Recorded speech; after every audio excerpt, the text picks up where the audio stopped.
पश्चिम केन्द्रीय बंगोपसागर थिबा बात्या मंथा गत 6 घंटा 15 किलोमीटर पर आवर गति करिथिला उत्तर उत्तर पश्चिम आड़ को गति करी यह भयंकर बात्या रूप में परिणत होइथिला आज सकाळ 5:30 रे जहाँकि वर्तमान गोपालपुर ठारू 550 किलोमीटर दक्षिण पश्चिम दिगरे रही उत्तर उत्तर पश्चिम दिगरे गति करी आज 28 अक्टोबर संध्या किंबा राति पाखापाखि मछलीपट्टनम आउ कलिंगपट्टनम मध्य आंध्र उपकूल अतिक्रम कर संभावना रही जोटा कि काकीनाडा पाखापाखि आउ क्रॉस कला बेले तार इंटेंसिटी रहिबो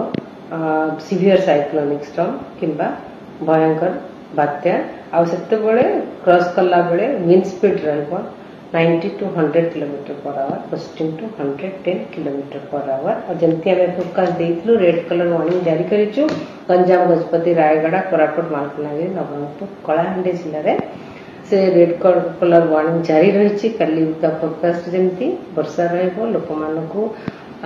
खास करके एडवाइस करा जाउची वर्षा पवन समय रे बाहर न रहंतु घर भितर रहंतु आ बिजुली घड़घड़ी को